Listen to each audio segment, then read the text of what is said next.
Hello again, I am Blunty, and today we're looking at this, which is the Strix Gaming GTX 950, NVIDIA GeForce thingamabob, all the names and stuff. And I'm going to tease you right now, I'm giving it away. And this video isn't, strictly speaking, a review of the GTX 950. I've reviewed the GTX 950 in general before. We're going to look at this card specifically because this has a few interesting little technical doodads and stuff on it, which make it well, absolutely worth considering. There's the long and the short of it.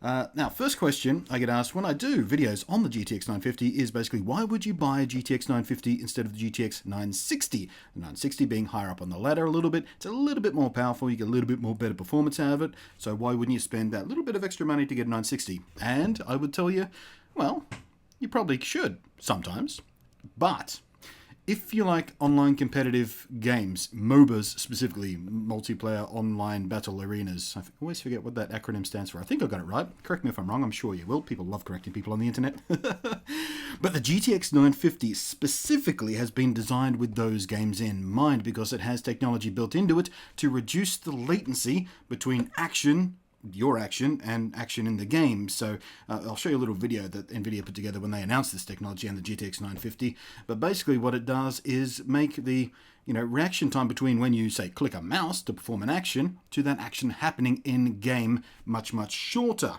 Basically what they've done is taken the pipeline of the command to process the thing, to go through the graphics card, to go through the game engine, and just went and found a way, an extremely clever way, to sort of chop that almost in half. So, if you play competitive online multiplayer battle arena style game thingamabobs, the GTX 950 is where you want to be, because if you are playing competitively, if you are sort of aggressive about these games, if you want to be your very best, the best there's ever been, Pokemon reference, did you catch that? This is where you need to be. But of course, if you do prefer a single player experience like I do, the GTX 950 has some, well, shockingly good performance in those games as well, really. I mean, those of you around for my original reviews and test videos and stuff of the 950 will remember that I was very impressed by it, and I'm still very impressed by it, and I am extremely impressed by this one in particular.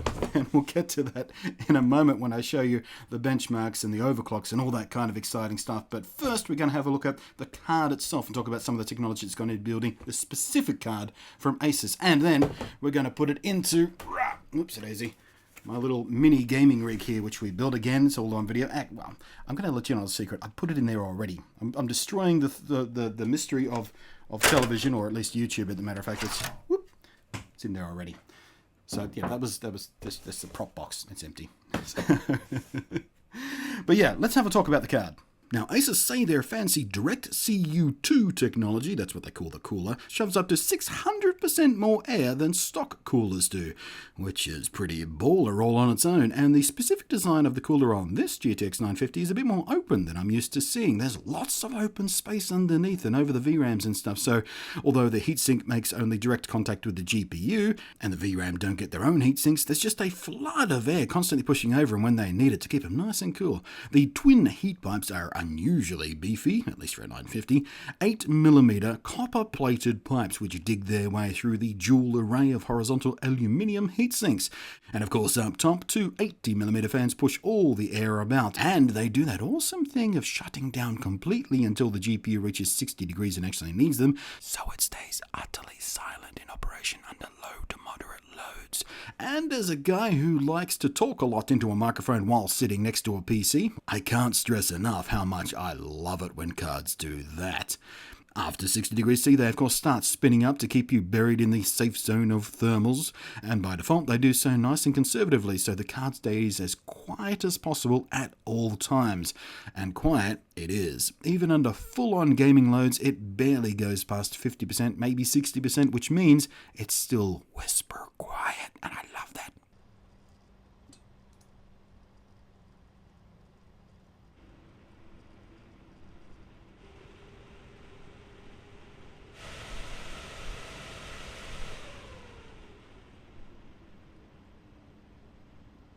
The Asus Strix Gaming GTX 950 is also built using Asus. What's the possessive of Asus? Asus's? Asus? Anyway, Asus have a technology called Auto Extreme Technology. Ignore the funky, fresh marketing name. What it means is that the manufacturing of the PCB is a fully automated assembly process, keeping filthy humans out of the loop. And attaching all the brain bits to the card is extremely precise, extremely consistent, and keeps things super clean, all of which adds up to, at your end, neat things like more stable overclocking results. Yummy. But it also reduces the use of harsh chemicals and flux in the manufacturing process, and they are even able to reduce electricity consumption in manufacturing by 50%. So it's even good for Captain Planet and all. Past that, the Super Alloy Power 2 components, another funky fresh marketing label, but basically the components use a special alloy that has nifty magnetic and heat resistant and corrosion resistant properties for better efficiency and longer lifetime. But that's basically the card, and as cool as knowing about all the fancy technology is, at the end of the day all you and I really care about is how it kicks around pixels and games, and of course how much further the out-of-box overclock can be pushed. Now, like I said at the start, one of the best reasons to choose the GTX 950 is if you play games that are super Twitch responsive time heavy reliant, like many online competitive games are, especially MOBAs. And in the GeForce Experience software, where you can click a button and apply ideal graphic settings for your card for the best performance, you can see this in play. You actually get two options. One setup is to make things super pretty, and one that makes a few sacrifices for the sake of kicking up your FPS even higher, and it gives you that super maximum lowest latency response time to carve out as much competitive advantage as possible. Now, yours truly doesn't actually play MOBAs. I'm too scared, to be frank with you. They seem pretty addictive and I don't want my life to disappear inside one. But I kicked about in Smite for a bit. You're seeing some footage here from the tutorial level, so I don't embarrass myself too much with my noob hat on. But as fumbling as I was, the Asus Strix Gaming GTX 950 was kicking out Smite in the neighborhood of 150 frames per second.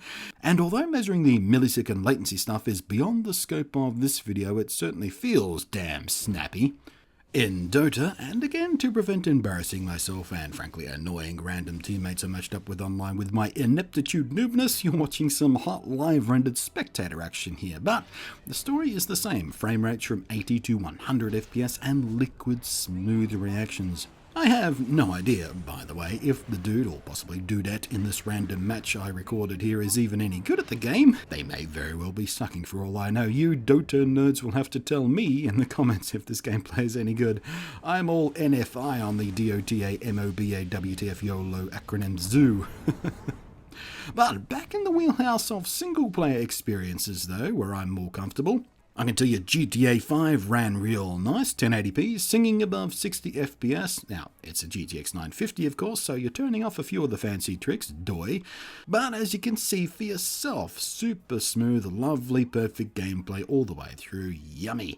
And Just Cause 3, also velvet smooth at 1080p, hitting that 60 FPS mark we love so much and staying hitch-free for a very playable experience. Even the shiny new Tomb Raider game, filled as it is with all the clever Nvidia stuff from the Team Green nerds, it hums along comfortably above 50 FPS and popping up to smack 60 FPS across the face occasionally. Now all this was with the out-of-box overclock in place, but in the Asus Strix software, which I really like by the way guys, have you tried it? One of the cleanest, easiest to read and fiddle with utilities of its type I've tried. I think I might be switching over to this permanently. Nice work, Asus software geeks. Nice work. I love it. Anyway, in here you get several options, including saving a custom overclock, of course, and we'll get to that in a bit. But first, and we'll use a Firestrike benchmark as a reliable point of comparison here, out-of-the-box defaults, aka gaming mode, deliver a Firestrike score of 5,555, which is actually about 200 odd points above what I'd expected from an out-of-box overclock GTX 950, so impressed already. Under the silent mode, which predictably prioritizes keeping quiet over maximum performance, well, it only actually drops 69 points. Haha, 69, which is still above my out-of-box expectations for the overclock. Now, I'm very impressed. And in the max performance OC mode, it pumps the number up to 5,634, pushing 79 points above the standard gaming mode. And frankly, it did not even get noticeably louder or even hotter. But you know me, we can't stop there. It's already a damn impressive example of a GTX 950, but with all that fancy super alloy power, 2 components, and auto extreme technology putting it together, surely it'll suck up a decent overclock. And yep, you guessed it, my overclock took this thing to a whole new level. Fire striking, or fire struck? What's the correct tense for that? Anyway, 6,141 points this time around, which is fully 500 and something, where's my notes? 586 points above what it does out of box. And feel free to correct me on my math here, I'm doing it in my head, and those of you who've watched a lot of me know I suck at math. But anyway, that's somewhere in the order of above a 10% performance, kick in the pants over the out-of-clock box experience. That's significant, I'm telling you right now. So all of the technology they put in this thing, the fancy cooler with the big fat heat pipes and all their auto extreme technology and surface mount components and machines putting them together has really paid off, because that's an impressive overclock for a 950. Fully 1500 megahertz without breaking a sweat, without making it any louder, without making the fans ramp up. That's a thumbs up from Blunty. Now for the giveaway. It's a big tease, actually. I am certainly absolutely going to give this card away, but you'll have to stay subscribed, or at least check back on my channel or follow me on Twitter or something to watch when the next videos come out, because in a couple of videos' time, I am going to make a video telling you how you can win one of these cards. I'll give you a hint first off. If you go ahead and sign up to the ANZ GeForce Community Forum thingamabobblers, that's going to help you out, because we're doing the entry via there. So sign up there and then keep your eyes open for further news on how you can win this card. And yes, the giveaway is for this specific card, so you should be getting the same awesome overclocks that I got out of it. It is obviously not brand new at this stage, but I've only used it for about a week worth of testing, so it's kind of new. It's free! Anyway, what are you complaining about? Thanks for watching.